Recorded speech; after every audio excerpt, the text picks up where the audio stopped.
నేను Vishnumurthy, assistant commissioner of police. గత 15 రోజుల నుంచి పోలీసుల మీద కావాలని బండలు వేస్తూ ఉన్నారు కొంతమంది. అట్లాగే చాలా సంవత్సరాల నుంచి పోలీస్ ఆఫీసర్స్ మనకు సెక్యూరిటీ ఇస్తున్నారని,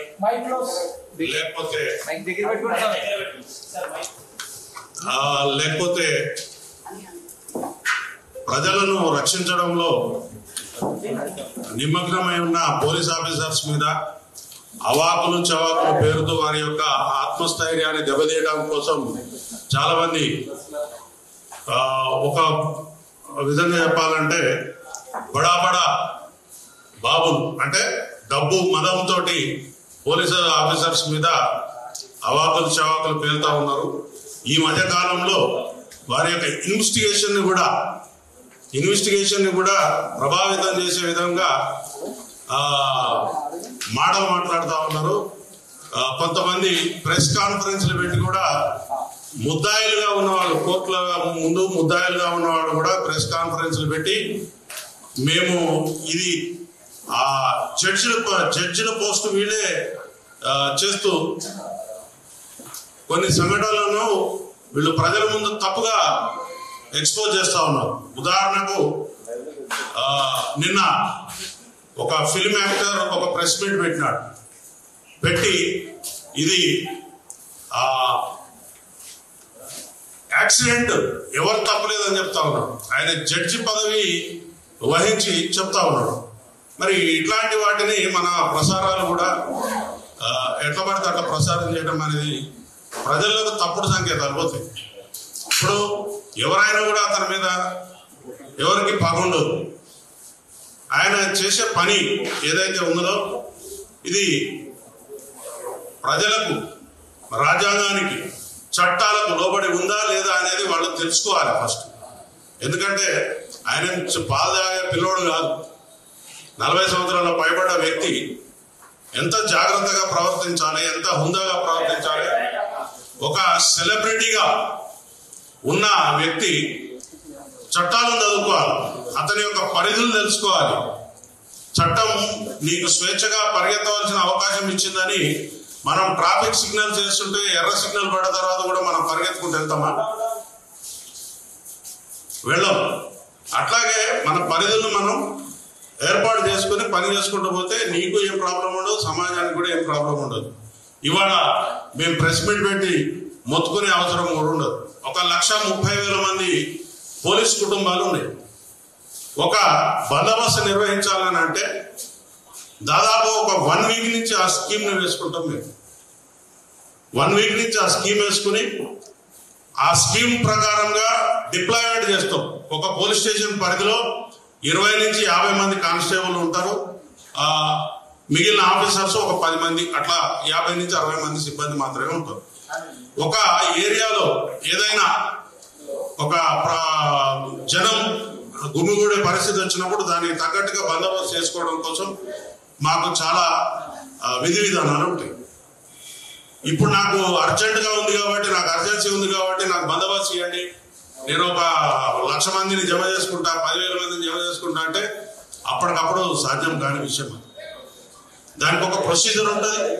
ఆ ప్రొసీజర్ ప్రకారమే పోవాల్సి ఉంటుంది. కానీ మేము కాగితం ఇచ్చేసినాం, మరి పర్మిషన్ వచ్చిందా లేదా అనే విషయాన్ని కూడా పక్కకు పెట్టేసి మేము కాగితం ఇచ్చినాము, వెంటనే మీరు బందోబస్తు చేసుకోవాలి, నాకు అక్కడ ఎటువంటి నష్టం జరగకుండా చూడాలి అనే ఒక పద్ధతిలో కొంతమంది ప్రయత్నం చేయడం అనేది మంచి పద్ధతి కాదు. నేను ఈ ప్రెస్ మీట్ సందర్భంగా ముఖ్యంగా పోలీసులను నోటికొచ్చి మాటలు తిడతా ఉన్నారు ఒక్కొక్కడు. కొన్ని సందర్భాల్లో అయితే పొలిటీషియన్లు కూడా బూతులు తిడతా ఉన్నారు పోలీస్ ఆఫీసర్లు. అది మీడియాలో కూడా చాలా సందర్భాల్లో వచ్చింది. కానీ మేము సహించుకుంటూ ఉన్నాం. ఒక్క 10 నిమిషాలు పోలీస్ ఆఫీసర్స్ మేము మాకు ఉద్యోగం చేయమని వదిలిపెట్టిపోతే మీ బతుకులు ఎక్కడుంటాయో ఆలోచించుకోండి. ఎక్కువ తక్కువ చేసి ప్రతిరోజు కూడా మార్నింగ్ 6 o'clock నుంచి మళ్ళీ పొద్దుగాల 6 గంటల వరకు పోలీస్ ఆఫీసర్ డ్యూటీ ఉంటుంది. మరి భోజనం చేస్తాడా, మంచినీళ్ళు తాగుతాడా, ఆయనకి ఫెసిలిటీస్ ఉన్నాయా, ఇట్లాంటి వాటి గురించి ఎవ్వరు మాట్లాడరు.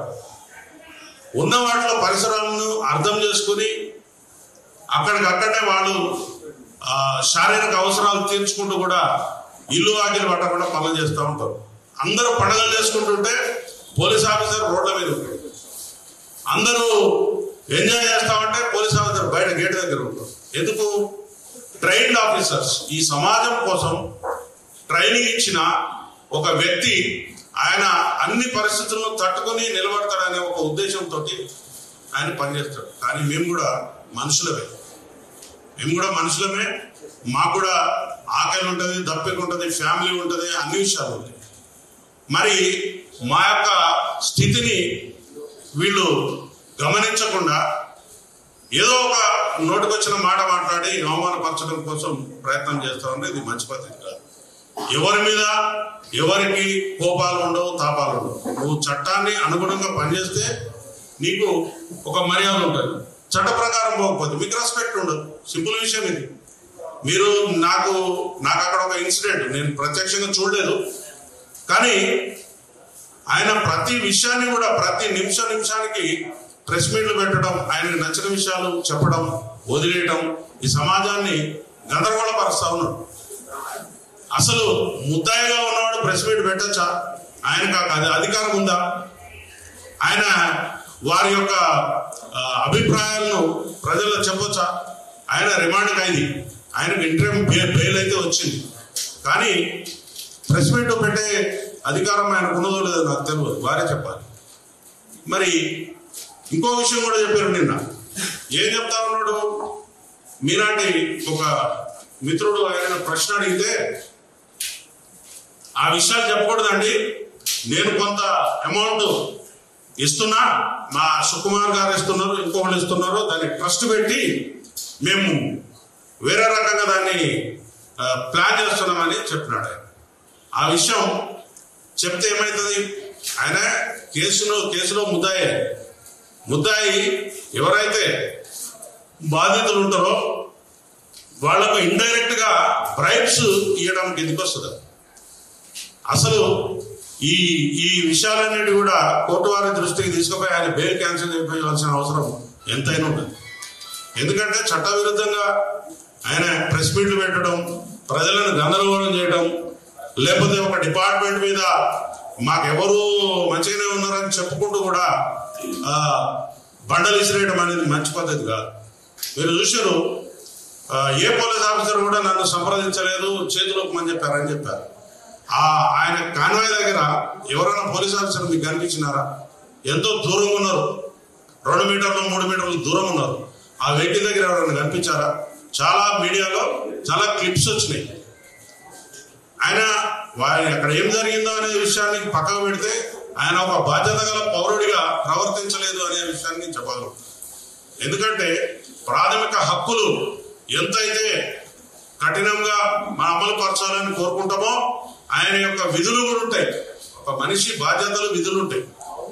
లేమ్యాన్, చదువురాని వాడు, ఈ సమాజంలో ఎటువంటి ప్రాతినిధ్యం లేనివాడు, నాకు ఈ చట్టాల గురించి తెలియదు అంటే నడుస్తుంది. కానీ నువ్వు సెలబ్రిటీగా ఉండి, నువ్వు కొన్ని వ్యవస్థలను శాసించే పరిస్థితిలో ఉండి, నువ్వు తిరగబడే పరిస్థితిలో ఉండి నాకు చట్టం తెలియదు, నేను వెళ్తా, నేను ఉంటా అంటే ఇట్ ఈస్ నాట్ కరెక్ట్. ఇంకొక విషయం ఏంటిదంటే, నా దగ్గర డబ్బులు ఉన్నాయి కదా అని 50 మందికి మనుషుల్ని పట్టుకుని పోయి ఎక్కడ పడితే అక్కడ దౌర్జన్యం చేయటం అనేది కూడా కరెక్ట్ విషయం కాదు.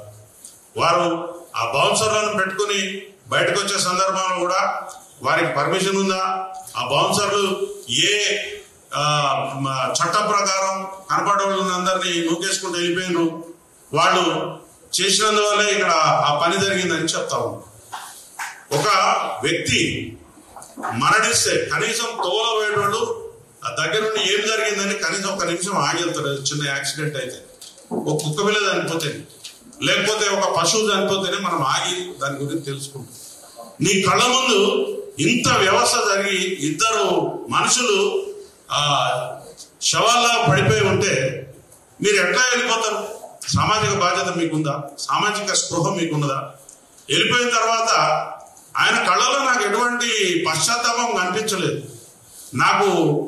నేను సక్సెస్ మీట్లు పెట్టుకోలేను, ఈ 15 రోజుల నుంచి సక్సెస్ మీట్లు జరగట్లేదు అనే బాధపడి కనపడుతున్నది, నేను పోలేకపోతున్నా అనుకుంటున్నాడు తప్ప వాళ్ళు చాలా సక్సెస్ మీట్లు అటెండ్ అయ్యారు. అదేవిధంగా వాళ్ళ ఇంటిని ఒక కళ్యాణ మండపం, ఒక విలాసవంతమైనటువంటి ఇచ్చేసి వచ్చేవాళ్ళు పోయేవాళ్ళు చాలా మందితో ఆయన చాలా హ్యాపీగా గడుపుతారు. మరి సమాజం, ఈ చట్టం, ఈ రాజ్యం ఏం చెప్తుందండి? ఎవరైతే బాధితులు ఉంటారో వాళ్ళ పక్షాన చట్టం మాట్లాడుతుంది, మనం మాట్లాడతాం.